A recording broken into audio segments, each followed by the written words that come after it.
Buenos días. ¿Qué tal? Estamos muy contentos, mi esposa y yo, de estar de vuelta. Bien, abran sus Biblias en Hechos capítulo 9, por favor. Abran sus Biblias en Hechos capítulo 9. O pueden leerlo de la parte de atrás de sus boletines, ahí está. Vamos a leer a partir del versículo 1 y hasta el versículo 19. ¿Sale? Entonces, me siguen con sus vistas. Mientras tanto, Saulo, respirando aún amenazas de muerte contra los discípulos del Señor, se presentó al sumo sacerdote y le pidió cartas de extradición para las sinagogas de Damasco. Tenía la intención de encontrar y llevarse presos a Jerusalén a todos los que pertenecieran al camino, fueran hombres o mujeres. En el viaje sucedió que, al acercarse a Damasco, una luz del cielo relampagueó de repente a su alrededor. Él cayó al suelo y oyó una voz que le decía: «Saulo, Saulo, ¿por qué me persigues?» «¿Quién eres, Señor?», preguntó. «Yo soy Jesús, a quien tú persigues», le contestó la voz. «Levántate y entra a la ciudad, que allí se te dirá lo que tienes que hacer». Los hombres que viajaban con Saulo se detuvieron atónitos porque oían la voz, pero no veían a nadie. Saulo se levantó del suelo, pero cuando abrió los ojos no podía ver. Así que lo tomaron de la mano y lo llevaron a Damasco. Estuvo ciego 3 días, sin comer ni beber nada. Había en Damasco un discípulo llamado Ananías, a quien el Señor llamó en una visión. «Ananías». «Aquí estoy, Señor». «Anda, ve a la casa de Judas, en la calle llamada Derecha, y pregunta por un tal Saulo de Tarso. Está orando, y ha visto en una visión a un hombre llamado Ananías, que entra y pone las manos sobre él para que recobre la vista». Entonces Ananías respondió: «Señor, he oído hablar mucho de ese hombre y de todo el mal que ha causado a tus santos en Jerusalén. Y ahora lo tenemos aquí, autorizado por los jefes de los sacerdotes para llevarse presos a todos los que invocan tu nombre.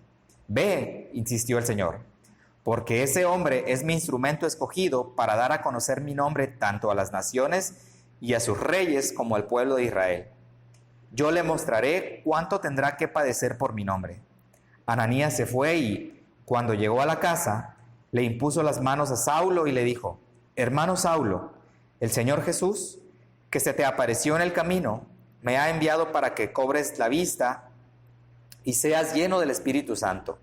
Al instante, cayó de los ojos de Saulo algo como escamas y recobró la vista.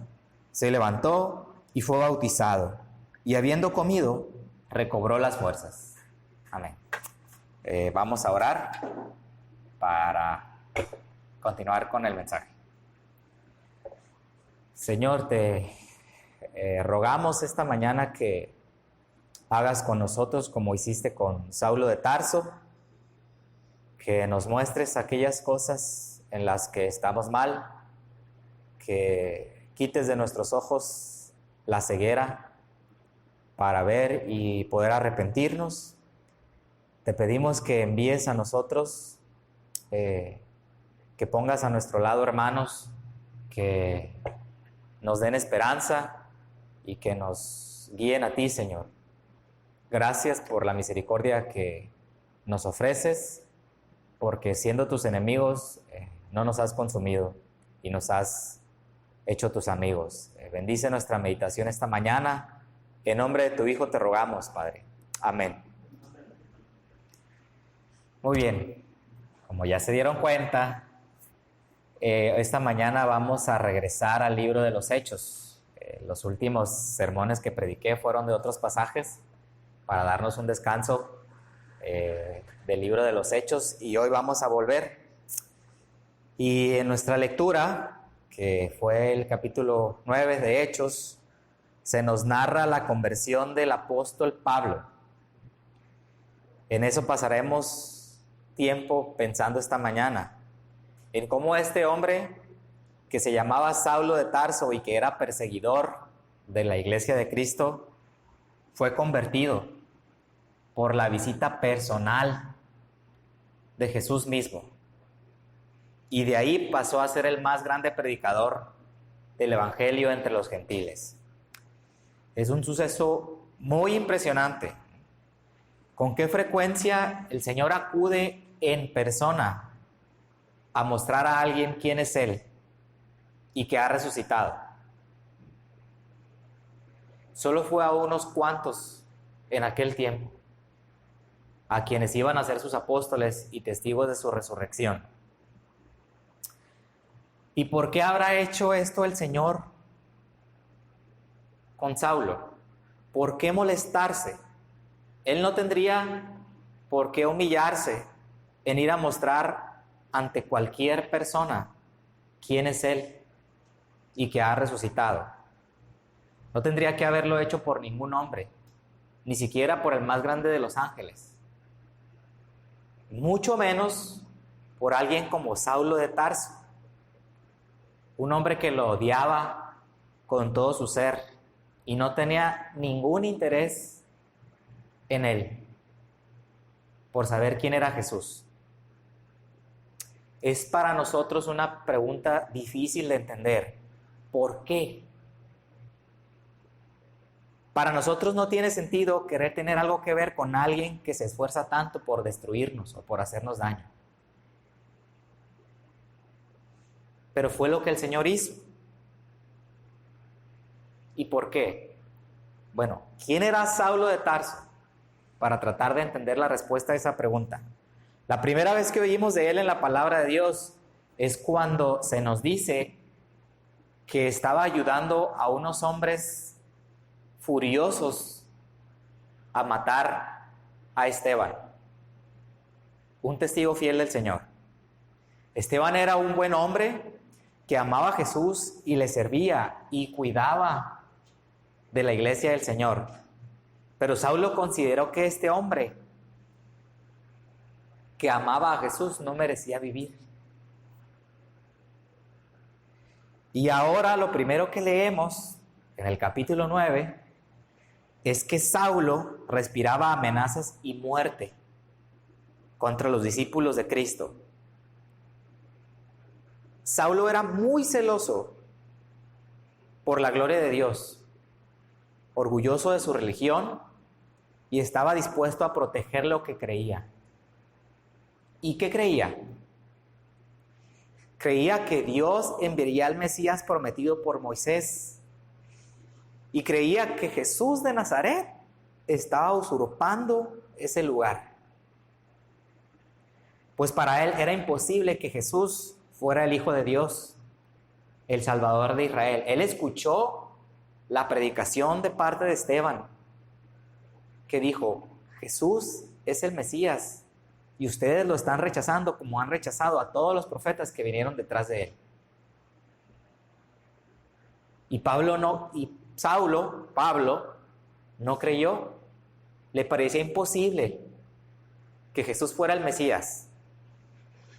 Quizá como fariseo y como conocedor de la ley, sabía que si Jesús había muerto colgado en un madero, estaba bajo la maldición de Dios. Porque está escrito en Deuteronomio 21:23, maldito por Dios es el que es colgado. ¿Y cómo podría tal hombre ser el Mesías, el ungido del Señor, si había sido maldecido por él, colgado en un madero? Quizá este fue el razonamiento detrás de Pablo para no creer que Jesús era el Mesías, o quizá algún otro, ¿no? Hay muchas cosas, muchas barreras que los judíos intentan levantar para no creer que Jesús es el Mesías. Como haya sido, bajo este entendimiento de que Jesús era un hombre blasfemo y un impostor, Saulo se dedicó a perseguir y a encarcelar a todos los que invocaban el nombre del Señor. ¿Significa esto que Saulo, me confundo entre Pablo y Saulo y digo Paulo, que Saulo era realmente un hombre bien intencionado, que solamente era ignorante? Su ignorancia disminuía la gravedad de sus obras, ¿Y acaso fue por eso que Cristo acudió a él para instruirlo? Para simplemente guiar su fe por el camino correcto. Como Saulo mismo, siendo ya el apóstol Pablo, escribió: habiendo yo sido antes blasfemo, perseguidor e injuriador, fui recibido a misericordia porque lo hice por ignorancia, en incredulidad. ¿Qué significa eso? No significa que el Señor se acercara a Saulo porque supiese que en el fondo era un hombre bueno, que simplemente no entendía lo que estaba haciendo. En realidad, Saulo decidió qué creer. Él escuchó el evangelio y decidió no creerlo. Y lo que hacía, lo hacía por voluntad propia y porque era lo que él quería hacer. Esa era su convicción: ir tras los discípulos del Señor. Eso era este hombre, un enemigo a muerte de Jesús de Nazaret. Y ahora quiero que pensemos en cómo trató Jesús a su enemigo, a aquel que se encargaba de hacerle daño a su pueblo, de insultarlo, de injuriarlo y de maltratar a los suyos. ¿Qué debemos hacer tú y yo cuando alguien procura hacernos daño? O cuando no nos llevamos bien con alguien y sabemos que esa persona está buscando nuestro mal. ¿Qué hacemos con nuestros enemigos? Aquellos que nos lastiman. Sabemos lo que dijo el Señor Jesús: amen a sus enemigos, bendigan a los que los maldicen, hagan el bien a los que los aborrecen, oren por los que los ultrajan y los persiguen. Es una de las enseñanzas más famosas del Señor Jesús. Y creo que es una de las que menos deseamos aprender. ¿Recuerdan los comerciales de las galletas Emperador? Aquellos en donde alguien estaba abusando de alguien y el que estaba haciendo, del que se estaban aprovechando, luego gritaba: ¡guardias! Y aparecía, ¿no?, un grupo de soldados romanos: ¡orden, emperador! ¡Al calabozo! ¡A los leones! Y luego aparecía bien a gusto la persona comiéndose sus galletas Emperador, ¿no? Para el emperador que llevas dentro. Yo creo que todos llevamos un emperador dentro. ¿Cuántas veces has deseado poder decir: ¡guardias! ¡Llévenselo!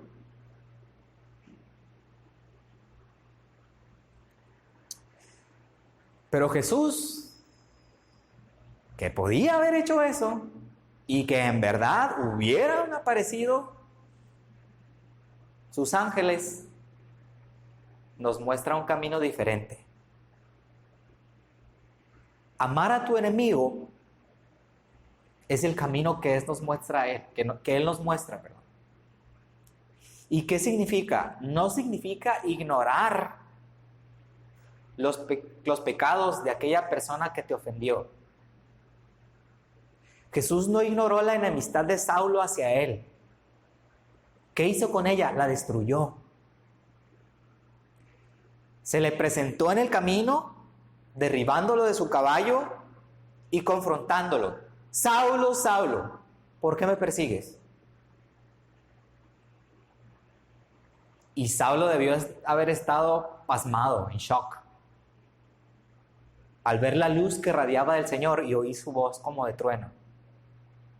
Y ha de haber pensado: ¿en qué me metí? Pero no sabía de quién era la voz. Así que, temblando, me imagino yo que realmente aterrorizado, preguntó: ¿quién eres, Señor? Porque sabía que delante de él no estaba cualquier persona. Por eso dijo: Señor, ¿quién eres? yo soy Jesús al que tú persigues. Porque el que hace daño a la iglesia del Señor está intentando hacer daño a Jesús mismo. Debió sentir más que un simple nudo en el estómago, ¿no? Como cuando uno siente eso al hacer algo mal. O simplemente cuando sabes, por ejemplo, que cometiste una infracción de tránsito y luego escuchas la torreta y ves las luces y dices tú, ay, caray, sientes el nudo en el estómago. Ay. Debió ser algo mucho más profundo que eso, lo que él sintió. Lo único que le quedó preguntar, viéndose en esa situación, fue, ¿qué quieres que haga? Y la instrucción fue, levántate, entra en la ciudad y espera ahí para escuchar lo que debes hacer. Y al levantarse, descubrió qué tal era la gloria y el poder del que se le había manifestado, que no podía ver. Se levantó y abrió los ojos y se dio cuenta que estaba ciego. 3 días estuvo en la oscuridad. Y supongo yo que en una angustia tal que no quiso ni comer ni beber, sino clamar al Señor. La Biblia utiliza con frecuencia la ceguera como un símbolo de la maldición de Dios sobre su pueblo, a causa de la desobediencia. En Deuteronomio 28, cuando Moisés advierte al pueblo sobre las maldiciones que Dios les traería si quebrantaban su pacto, les dijo estas palabras: Jehová te herirá con locura, ceguera y turbación de espíritu, y palparás a mediodía como palpa el ciego en la oscuridad, y no serás prosperado en tus caminos. Como buen conocedor del Antiguo Testamento, no creo que Pablo no haya recordado esta maldición en contra de quienes rompen el pacto del Señor. Así que lo que le estaba pasando a este hombre era recibir el juicio por sus acciones. Y el Señor bien podía haberlo dejado ahí, ciego y sin esperanza. Durante esos 3 días, Saulo no comió ni bebió nada. Y probablemente estuvo preguntándose si esto era todo lo que quedaba para él. Hasta que recibió de parte de Dios una visión en la que un hombre entraba y le decía: recibe la vista. ¿Qué hizo Jesús con su enemigo? Saulo de Tarso. Lo destruyó.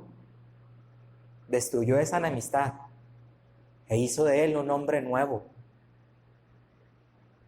A partir de ese momento, el enemigo Saulo de Tarso dejó de ser. Y en su lugar nació Pablo, el apóstol de Jesucristo. ¿Por qué? Retomando la pregunta del principio, ¿por qué Dios se toma esa molestia?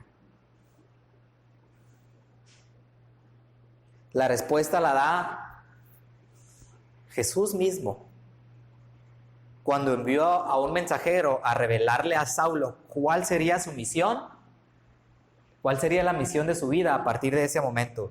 Mientras Saulo estaba orando, muy angustiado, Jesús también se le manifestó en una visión a otro hombre en la misma ciudad que se llamaba Ananías, para que fuera a buscar a Pablo y que le sanase de su ceguera. Ananías, ve y busca a Saulo de Tarso, lo vas a encontrar en tal lugar. Él está orando y yo le he revelado que un hombre que se llama Ananías va a entrar y le va a devolver la vista. Pero Ananías, lógicamente, tenía miedo. Ya había llegado hasta Damasco la noticia de que Saulo de Tarso venía con cartas y poder suficiente para atrapar y encarcelar y devolver a Jerusalén a todos los que habían huido por la persecución que él estaba haciendo en aquella ciudad. Y no era para menos.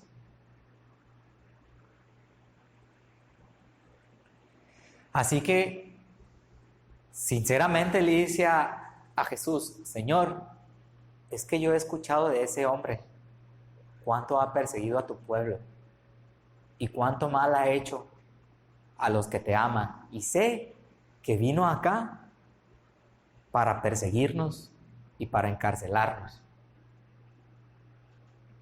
Y Jesús le dice: ve, porque Él es mi instrumento escogido.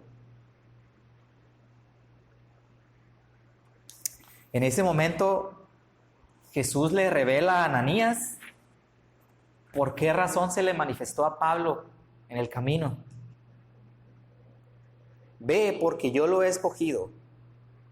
Él es mi instrumento para dar a conocer mi nombre ante reyes y ante gentiles y ante los hijos de Israel. Saulo fue un instrumento de Dios para dar a conocer el nombre de su Hijo. Un nombre que significa amor y misericordia.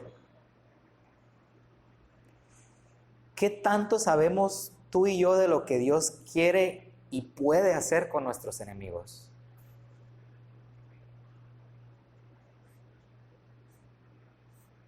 Sabemos lo que nosotros queremos hacer con ellos. Pero, ¿qué tanto se parece eso a lo que Cristo pide que hagamos?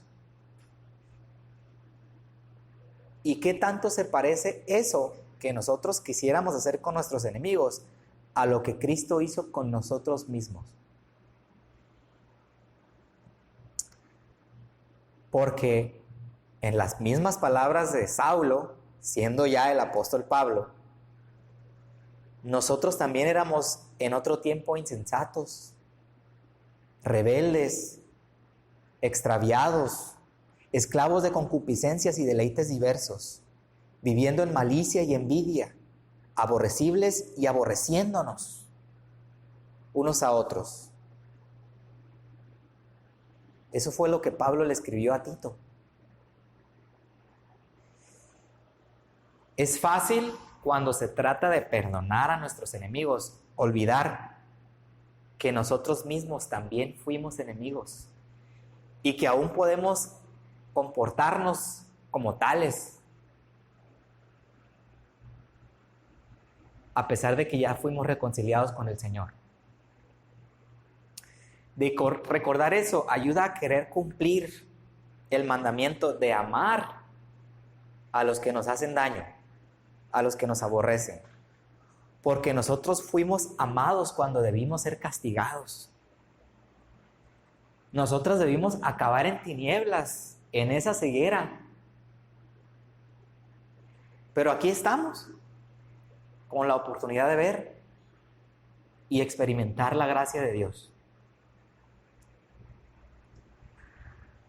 El problema es que aún así, aún sabiendo lo que Jesús hizo por nosotros y sabiendo cuál es su mandamiento, es muy difícil tener un corazón que esté dispuesto a amar a los que nos ultrajan y nos persiguen. Pero también para esto puede ser útil aprender que no necesitas sentir algo bueno hacia tus enemigos para comenzar a tratarlos con amor. No necesitas comenzar a sentir algo bueno hacia tus enemigos para comenzar a tratarlos con amor. Lo que necesitamos para obedecer es confiar en el Señor, que te pide que lo hagas, como lo hizo Ananías. Realmente Ananías no tenía la convicción ni el deseo de ir a ver a ese hombre aborrecible para la iglesia. ¿Y qué fue lo que tuvo que hacer? no le quedó de otra. Señor, si tú me lo pides, en tu nombre voy a ir. No quiero, no lo siento. La verdad, yo creo que esa persona merece sufrir por lo que me hizo. Pero necesito confiar en que tú me estás mandando. Y necesito confiar que tú sabes más que yo y eres mejor que yo. Y que si tú me envías, esto está bien. Que si tú me envías, puedo confiar y creer en ti. No somos llamados a entender antes que obedecer lo que Dios nos pide. Pero quizás si obedecemos, después podamos entender por qué Dios nos mandó amar a los que no queremos amar. Saulo de Tarso se convirtió en el apóstol Pablo y en uno de los estandartes más grandes de la bondad de Dios para con sus enemigos. En él, Cristo muestra su bondad infinita. Así como Pablo mismo después escribió recapacitando y dándose cuenta de lo que era y de lo que Dios hizo con él. Él escribió: este mensaje es digno de crédito y merece ser aceptado por todos, que Cristo Jesús vino al mundo a salvar a los pecadores, de los cuales yo soy el primero. Pero precisamente por eso Dios fue misericordioso conmigo, a fin de que en mí, el peor de los pecadores, pudiera Cristo Jesús mostrar su infinita bondad. Así llego a servir de ejemplo para los que, creyendo en Él, recibirán la vida eterna. Por tanto, al Rey eterno, inmortal, invisible, al único Dios, sea honor y gloria por los siglos de los siglos. Amén. Oremos. Señor, rogamos para que